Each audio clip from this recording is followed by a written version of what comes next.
अनिल अंबानी, इस नाम को आज कौन नहीं जानता।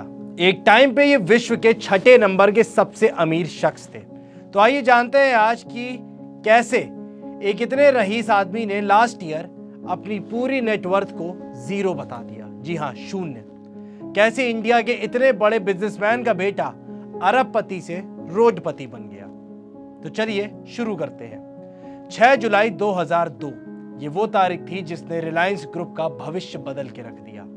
धीरू भाई अंबानी, जो कि रिलायंस इंडस्ट्रीज के फाउंडर थे और फोर्ब्स की लिस्ट में 138वें नंबर के सबसे अमीर शख्स, जब तक वो जिंदा थे कंपनी में सब बहुत बढ़िया से चल रहा था। फिर 6 जुलाई 2002 को उनकी डेथ हो गई और तब शुरू हुई असली लड़ाई कि किस बेटे को कौन सी कंपनी मिलेगी। धीरू भाई की प्रेजेंस में काम का बंटवारा बड़े आराम से हो गया था कि मुकेश बैकएंड का काम संभालेंगे और अनिल फेस बन के बाहर का वर्क देखेंगे।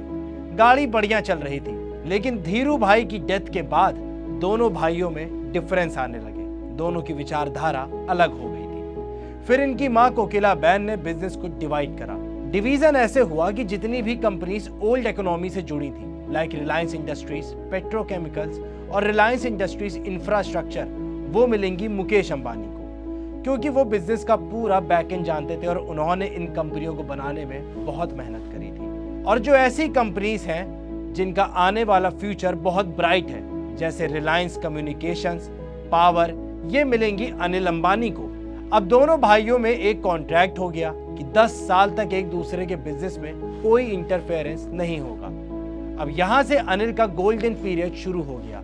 जैसे ही रिलायंस कम्युनिकेशन की पूरी बागडोर अनिल अंबानी के हाथ में आई, उन्होंने 1,500 करोड़ का इन्वेस्टमेंट करके 3G बैंड का लाइसेंस ले लिया और 2006 से 10 के बीच में वो टेलीकॉम इंडस्ट्री के बेताज बादशाह बन गए with 1.5 lakh crore market cap. फिर अमर सिंह से उनकी दोस्ती हुई, जिनकी मदद से उन्होंने राज्यसभा में MP का पद भी संभाला। अनिल अंबानी का इतना थाट था कि वो घर से ऑफिस जाने के लिए भी हेलीकॉप्टर का यूज करते थे। इसके बाद उन्होंने एड लैब्स प्रोडक्शन नाम की एक कंपनी खरीदकर फिल्म प्रोडक्शन की फील्ड में अपनी एंट्री कर दी और उसका नाम चेंज करके रिलायंस मीडिया वर्क्स कर दिया। साल 2008 में जब अनिल अंबानी रिलायंस पावर का IPO लेके आए तो वो 60 सेकंड में ही फुल्ली सब्सक्राइब हो गया, जो आज भी इंडियन कैपिटल मार्केट का सबसे बड़ा रिकॉर्ड है। अब अनिल अंबानी ने सभी बिजनेस में इन्वेस्टमेंट तो करे थे, लेकिन टेलीकॉम में सबसे बड़ा इन्वेस्टमेंट डाला था। अनिल का डाउनफॉल यहीं से शुरू हुआ। उनका टेलीकॉम सेक्टर में सिक्का चलता था, लेकिन दिक्कत यह थी कि रिलायंस कम्युनिकेशन का telecom business model CDMA technology पर बेस्ड था। यानी ये टेक्नोलॉजी 2G और 3G को तो सपोर्ट करती थी, लेकिन 4G को सपोर्ट नहीं करती थी। इसी के चलते बाकी टेलीकॉम कंपनीज आगे निकल गई और अनिल की रिलायंस टेलीकॉम पिछड़ गई। हालत तो रिलायंस टेलीकॉम की खराब चल ही रही थी, लेकिन असली कमर टूटी जब 2017 में मुकेश अंबानी ने अपना जियो धन धनाधन लॉन्च कर दिया। अब जियो की आंधी ने तो कई टेलीकॉम कंपनीज के टेंट उड़ा दिए थे और रिलायंस कम्युनिकेशंस का तो पहले से ही तंबू फटा हुआ था। तो भैया उनका उड़ना तो तय था।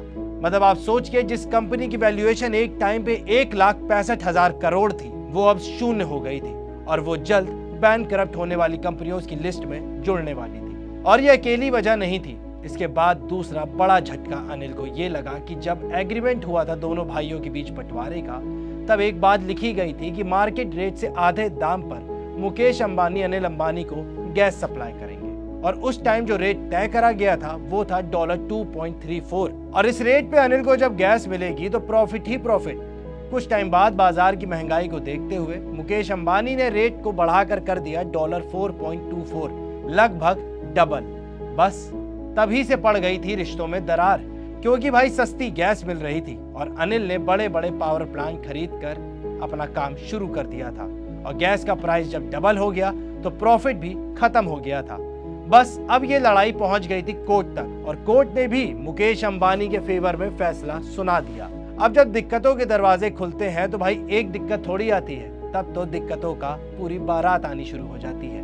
न जाने क्यों एक रोज अनिल के दिल में ख्याल आया कि मुझे डिफेंस सेक्टर में भी काम करना चाहिए। तो उन्होंने एक कंपनी खरीद ली जिसका नाम था पिपावेव डिफेंस एंड ऑफशोर इंजीनियरिंग, जिसको बाद में बदल कर दिया गया Reliance naval and engineering limited, क्योंकि इस सेक्टर की बहुत नॉलेज तो उनको थी नहीं, इसीलिए कंपनी की वैल्यूएशन भी $1 बिलियन से गिरकर 100 मिलियन तक पहुंच गई। पूरे 90% का डाउनफॉल, मतलब पूरे 5,000 करोड़ का नुकसान। अनिल अंबानी के एम्पायर को डुबाने में सबसे बड़ा योगदान था उनके लोन्स का।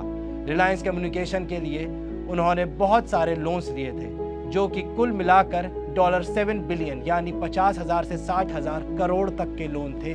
बीच में एक ऐसा टाइम भी आया जब एरिक्सन नाम की एक कंपनी को अनिल से 500 करोड़ रुपए लेने थे, लेकिन उनके पास तो पैसे ही नहीं थे। तब मुकेश अंबानी ने 500 करोड़ रुपए देकर इस लोन को राइट ऑफ किया। लेकिन मुश्किलों ने तो जैसे अनिल अंबानी को सीने से लगा लिया था। उन्होंने 3 चाइनीज कंपनी से भी लोन लिया हुआ था, जिसके चलते अभी तक लंदन की एक कोर्ट में केस चल रहा है। और अनिल अंबानी ने तो राइटिंग में दे भी दिया है कि भाई मेरी नेटवर्थ 0 है।